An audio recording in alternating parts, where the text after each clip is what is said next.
Pessoal, boa tarde. Vamos trabalhar em cima da função de segundo grau. Por que função de segundo grau? Porque o maior expoente que está no x é o 2. Então, ele é grau 2, tá? E isso significa que ela deve ter duas raízes. Qual a diferença de função e de equação? A diferença é que para a função eu tenho f de x e para a equação eu tenho o igual a zero, tá? Então eu tenho um exemplo aqui. F de x é igual a x ao quadrado menos 5x mais 6. Para eu começar a fazer esse estudo, eu vou igualar ela a uma equação de segundo grau. Vou transformar. Então, eu vou reescrever x ao quadrado menos 5x mais 6, só que eu vou igualar isso a zero. Aí, eu tenho que descobrir os valores de A, B e C. Quem são? Os valores de A são aqueles coeficientes que estão multiplicando o x ao quadrado. Como eu não tenho nada aqui para o x ao quadrado, então ele é 1. O valor do B é o coeficiente que está multiplicando o valor do x à primeira. No nosso caso, é o menos 5. E quem é o valor do C? É o termo independente. Então, eu tenho aqui anotado. A é 1, B é menos 5 e C é 6. Agora, eu tenho que descobrir se essa minha função aqui, ela tem ponto de máximo ou se ela tem ponto de mínimo. Bom, aí, para nós analisarmos isso, nós temos que verificar o valor do A. Se o valor do A é maior do que zero ou se o valor do A ele é menor do que zero. Se o valor do A for maior do que zero, eu vou ter ponto de mínimo. Então, a minha função, ela vai ser desse jeito. Ela vai ser uma parábola e ela vai ter aqui embaixo um ponto de mínimo. Tá bom? Agora, se o meu A for menor do que zero, a minha parábola vai ter esse formato e aqui em cima ela vai ter um ponto de máximo, tá? Mínimo é embaixo, máximo é em cima. Aí nós vamos ter o que então aqui, ó? No nosso caso, o nosso A é igual a 1. 1 é maior do que zero. Então, nós vamos ter uma função que tem ponto de mínimo e não de máximo. Então, a nossa curva vai ser desse jeito.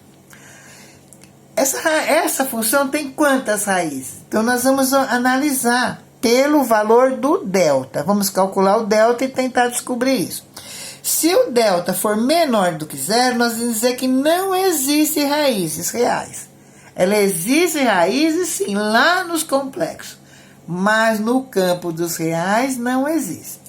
Se o delta for zero, nós vamos ter duas raízes iguais. E se o delta for maior do que zero, nós vamos ter duas raízes diferentes. Pode ser uma negativa e outra positiva, as duas positivas ou as duas negativas. Só que elas vão ser sempre diferentes. Então, para eu calcular o delta, eu tenho que fazer o b ao quadrado menos 4a que multiplica o c. Então, vamos calcular o delta dessa nossa função aqui. O nosso delta é b. Quem que é o b? Menos 5. Então, vai ter que ser menos 5 ao quadrado. Menos 4 que vai multiplicar o valor do a. O nosso a é 1 e o valor do c, quem é? É o 6. Então, nós vamos ter que o nosso delta, 5 ao quadrado, é 25, negativo vezes negativo é positivo. Então, vai dar 25 mesmo. 4 vezes 1, 4. 4 vezes 6, 24. Então, aqui é 24. E o sinal? Negativo vezes positivo é negativo. Negativo vezes positivo continua sendo negativo. Então, no nosso caso, o nosso delta foi 1. 24 menos 25 menos 24 é igual a 1. Agora, quantas raízes ela vai ter? Bom, de cara, eu já sei que o delta aqui, ele é maior do que zero. Então, eu já sei que vai ter duas raízes diferentes. Mas quais são? Então, no caso aqui, quantas raízes? Vai ter duas raízes diferentes. Mas quais são essas raízes? Né? Então, nós temos que usar o Bhaskara. Mas tá fácil, porque a gente já calculou o delta, agora é só aplicar a formulinha do Bhaskara. Então, vai ser x é igual menos o valor do b. Quem que é o nosso b? É menos 5. Então, é menos menos 5, mais ou menos, que é da forma raiz quadrada do delta. Quanto foi o nosso delta? 1. Põe o 1 aqui. Dividido por 2, que multiplica o A. 2 vezes. Quem é o A? O A é 1. Então, vai ser 2 vezes 1.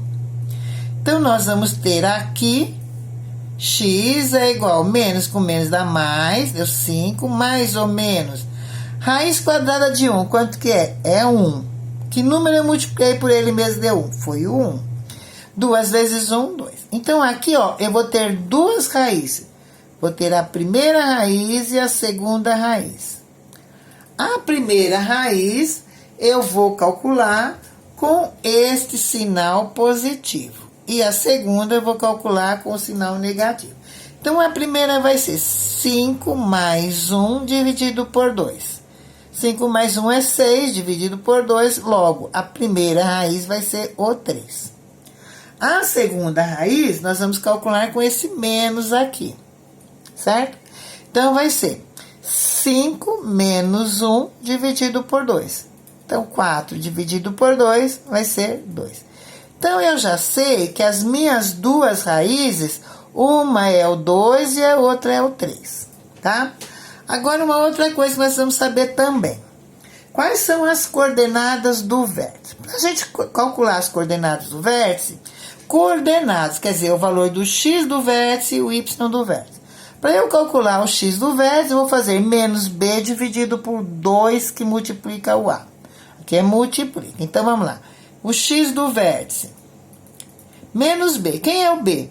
O nosso b é menos 5. Então, vai ser menos 5, dividido por 2 vezes o a. Quem é o a? É 1. Então, vai ser 2 vezes 1. Então, menos 5 vezes menos 5 vai dar mais 5. Dividido 2 vezes 1, 2, que é igual a 2. Então, nós temos aqui que vai dar 2,5. Esse aqui é o x do vértice, tá bom?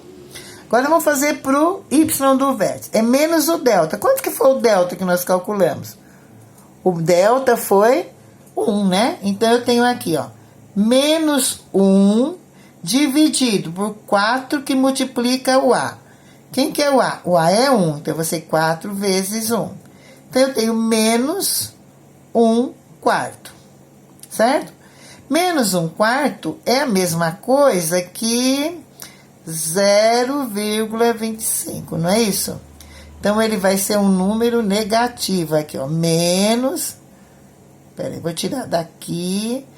Então, o y do vértice vai ser menos 0,25. Bom, já tenho todas as informações que eu preciso. Aqui eu tenho o y do vértice, aqui eu tenho o x do vértice.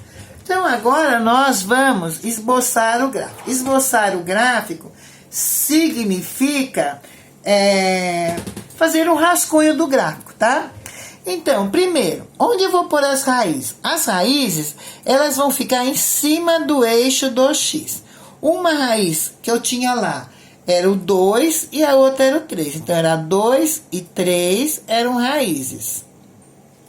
Foi isso que eu achei, né? Então, eu vou colocar 1 e 2. Então, ó, aqui é 1, 2 e 3. Então, as minhas raízes, uma raiz vai estar aqui e a outra vai estar aqui, ó. 2 e o 3, tá bom? Agora, e onde que eu vou pôr o vértice? O x do vértice, nós tínhamos verificado que ele era 2,5. 2,5, ele vai estar aqui assim, ó. 2,5, ó. 2,5, é esse pontinho aqui, ó. Aqui é o 2, aqui é o 3, então ele é 2,5, né? E o y do vértice, nós verificamos que ele ia dar menos 0,25. Então, ó, o x do vértice, nós verificamos lá que era 2,5. E o y do vértice, nós verificamos que era menos 0,25. Porque era 1 quarto, né? Menos 1 quarto. 0,25, eu vou pegar o 1 e vou dividir em quantas partes? Em 4 partes. Então, vai ser mais ou menos aqui assim, ó. Porque ele é negativo. Essa parte de baixo, tá, que vai ser menos 0,25. Então, aonde vai ser o nosso vértice? Nosso vértice vai ser aqui assim, olha. Aqui é o nosso vértice. E agora nós vamos fazer desenhar a nossa função. Nós sabemos que ela tem o ponto de mínimo, que ela está passando por aqui assim. Agora, onde que essa função vai cortar o eixo do y? Opa, ela vai cortar o eixo do y onde tiver o valor do c. Quem que é o valor do c? É no 6. Então, essa nossa função vai cortar aqui em cima, ó. 1, 2, 3, 4, 5, 6. Essa nossa função, ela vai ter que fazer ter esse comportamento aqui assim, ó. Ela vai cortar aqui assim, ó. No 6, né? Aqui é no 6, né? Ela vai cortar. E toda função de segundo grau, ela é uma parábola, e como ela é uma parábola, é simétrica, né? Então, dos dois lados, ela é simétrica. Então, ela vai ser mais ou menos isso aqui assim, olha. Mais ou menos, não tá certinha, mas é mais ou menos isso que ela vai ter, tá? Esse aqui é o jeitinho que ela vai ficar. Ah, mas não tá certinho, não faz mal, eu tô fazendo apenas um esboço. Eu tô mostrando para vocês como vai ficar o nosso gráfico. Tá aí feito o esboço do gráfico, e era isso que eles queriam que vocês fizessem. Aí ele pergunta assim, para quais valores de x a função é decrescente, ó. A função é decrescente, ó, daqui para cá, ó. Daqui para cá, ó, ela é decrescente. E daqui para cá, ó, daqui para cá, ela é crescente. Olha como que fica. Decresce e depois ela cresce. Então, ela é decrescente para todos os valores de x menor do que quanto? Menor que 2,5. E ela é crescente para quando? Para quando os valores de x forem maiores que 2,5. Tá? Então, é isso que vocês têm que fazer no exercício que eu pedi para vocês. Tá? Muito obrigado. Tchau. Um beijo.